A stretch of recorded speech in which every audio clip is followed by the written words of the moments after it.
En 2 Timoteo, en el capítulo 4, leo a partir del verso 1. Te encarezco delante de Dios y del Señor Jesús Mesías, que juzgará a los vivos y a los muertos en su manifestación y en su reino. A los vivos y a los muertos en su manifestación y en su reino. Aquí empezamos a ver nosotros la diferencia que hay entre juzgar a los vivos en su segunda venida y juzgar a los muertos más bien avanzado ya su reino.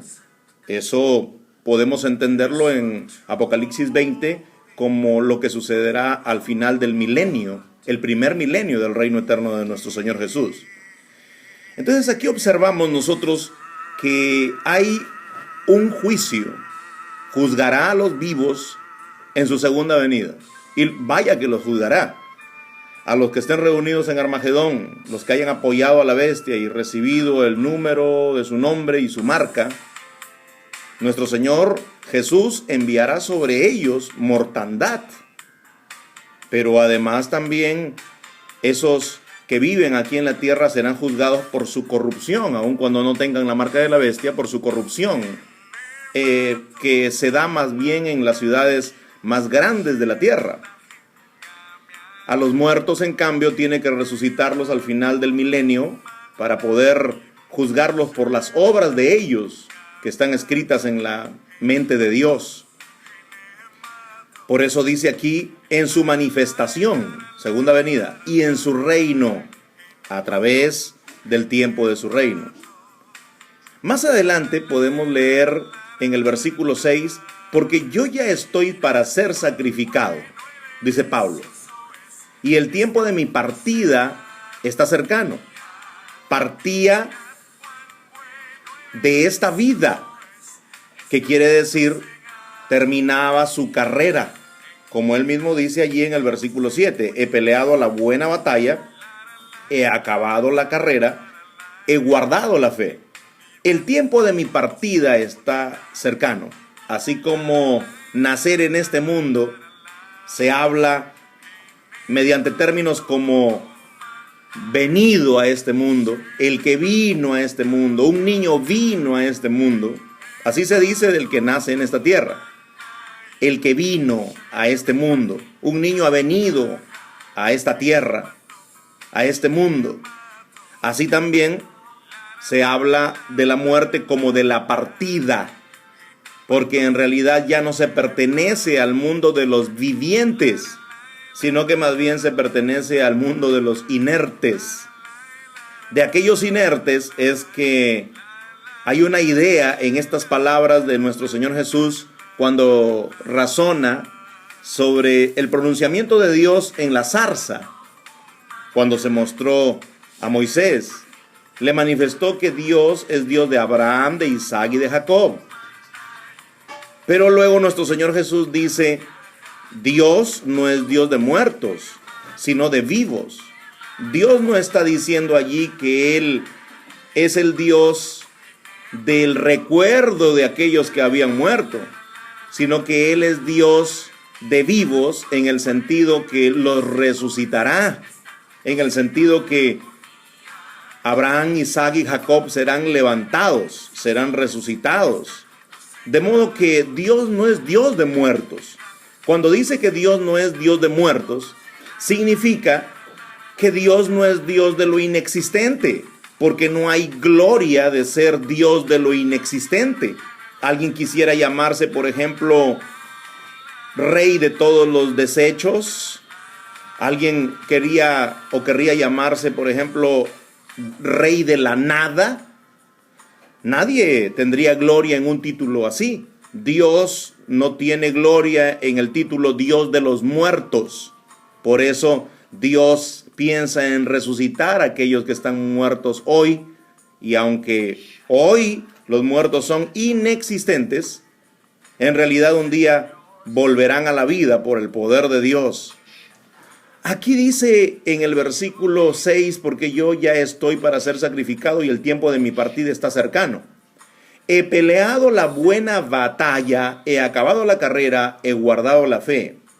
Por lo demás, en el versículo número 8, me está guardada la corona de justicia.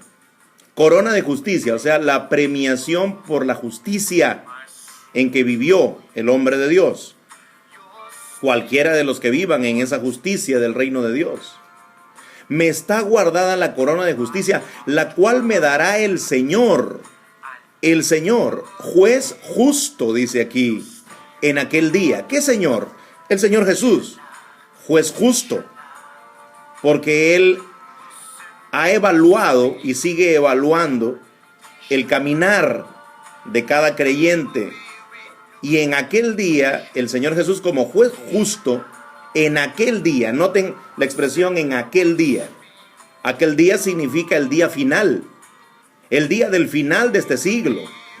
¿Por qué es ese día? Porque ese día es la resurrección de los muertos. La resurrección de los muertos es en el día postrero, en el último día, cuando se oirá la voz del Hijo del Hombre. Dice aquí, y no solamente me dará a mí la corona de justicia, dice Pablo, sino también a todos los que aman su venida. Vea usted esta expresión hermosa. A los que aman la venida de nuestro Señor Jesús, entonces ellos recibirán la corona de justicia. Quiere decir que aquí, en conceptos del apóstol Pablo, que es perfectamente bíblico conforme a la Escritura, él recibe el premio al fin, en el día final, en el tiempo postrero, en el día postrero. Nadie recibe ningún tipo de coronación antes. Alguien por ahí, o muchos por allí, o el comentario mayoritario de este tiempo es que al morir uno recibe la recompensa, pero eso no es cierto. Los que aman la venida reciben la recompensa. ¿Cuándo? Precisamente en esa venida que aman, porque el galardón lo trae nuestro Señor Jesús. Así que si amamos la venida de nuestro Señor Jesús, la amamos porque Él establecerá el reino de Dios aquí en la tierra, pero porque Él también nos viene a dar la premiación y el galardón. Aquí está, en aquel día, el último día, cuando resucitarán los muertos, nuestro Señor Jesús asegura, en el día postrero. Yo, dice Jesús, nuestro Señor, y se compromete en Juan 10, resucitaré a aquella persona que crea a mi palabra, la resucitaré el día postrero, el día final, el día último, o sea, en su venida. Ese es el día postrero del siglo presente. Ese es el día postrero, el último día, el día final de esta era, de esta edad. Allí se recibirá el galardón y la recompensa. Así que nos está guardada la corona para ese tiempo. No es al momento de la muerte, porque al momento de la muerte simplemente el hombre no tiene más sentido de lo que pase a su alrededor. Será en su venida. ¿Amas su venida? ¿Es la venida de nuestro Señor Jesús en realidad tu esperanza bienaventurada? Por eso en el libro de Tito, o la carta a Tito, nosotros podemos observar allí a dos salvadores. Nuestro Salvador, Dios y Padre, el Todopoderoso, y nuestro Salvador, Jesús. Tenemos dos salvadores.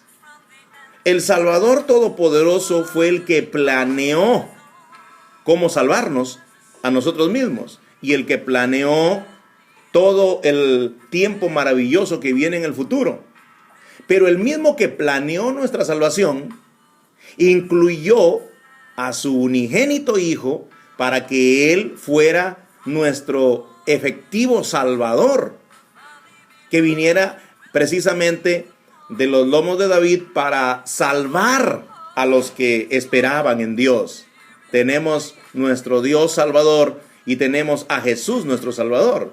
Es decir, tenemos dos Salvadores, uno que lo planificó y que también entregó a su Hijo, porque está escrito, no escatimó ni a su propio Hijo, sino que lo entregó. ¿Quién entrega un hijo para que muera por los demás? ¿Quién entrega un hijo para que sea maltratado? ¿Quién entrega a un hijo para que los hombres pecadores se ensañen con él? ¿Verdad que nadie quisiera entregar un hijo a la muerte? Alguien piensa, Dios no es nuestro Salvador porque a él no le dolió. A él como padre, por supuesto que le dolió. Y le dolió decidir entregar a su hijo a causa de la maldad de los hombres, sabiendo lo que los hombres habrían de hacer a su hijo. Así que Dios es nuestro Salvador, porque tuvo que Él mismo entregar a su propio hijo. Y Jesús es nuestro Salvador, porque Él mismo decidió ser obediente hasta la muerte sin importar el sufrimiento de la cruz.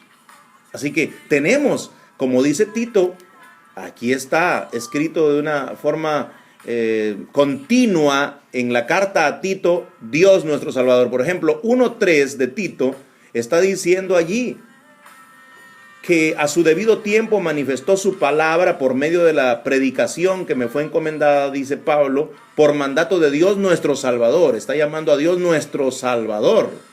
En el verso siguiente dice, a Tito, verdadero hijo en la común fe, gracia, misericordia y paz de Dios Padre, que ya dijo es nuestro Salvador, y del Señor Jesucristo, el Señor Jesús Mesías, nuestro Salvador. Está hablando entonces de los dos Salvadores que tenemos nosotros, los creyentes, nuestro Dios y Padre y nuestro Señor Jesús Mesías. Se habla, por ejemplo, aquí en esta carta a Tito, de la esperanza bienaventurada del creyente. ¿Y cuál es la esperanza bienaventurada del creyente? Según está escrito aquí. La esperanza bienaventurada es esperar la venida de nuestro, como dice 2:13, aunque algunos atribuyen aquí y tienen su variante textual, yo voy a regirme a la Reina Valera, y dice en 2:14, quien se dio a sí mismo, Jesús nuestro Salvador. En el verso 13 dice, aguardando la esperanza bienaventurada y la manifestación gloriosa. Bueno, nuestra esperanza bienaventurada ya sabemos, es vida para vivirla en el reino de Dios, que comandará nuestro Señor Jesús. Aguardando la esperanza, dice aquí, bienaventurada, la esperanza feliz, la feliz esperanza, y la manifestación gloriosa de nuestro gran Dios y Salvador Jesucristo. Le denomina gran Dios, añadiéndole fuerza a la palabra Elohim, con ese gran, esa expresión gran, que está diciendo que Él no es como los demás Elohimes de autoridad que hubieron, como Moisés y como los jueces de Israel, sino que es más grande, mucho más grande que ellos, más grande que Salomón. De manera que Él es el gran Elohim y Salvador, Jesús Mesías. Añade ahí para que entendamos, un gran Elohim, un gran Dios y Salvador, Jesús Mesías, Jesucristo. Jesús Mesías, Jesús el Mesías. Él es el gran Elohim y Salvador. Así que lo tenemos por Salvador y esperamos su venida. Esperamos, esa es nuestra esperanza, que Él vuelva y venga en esa gloriosa manifestación cuando nos traerá lo que Pablo dice es la corona de justicia, porque amamos precisamente esa venida. Maranata, el Señor nuestro Jesús Mesías viene.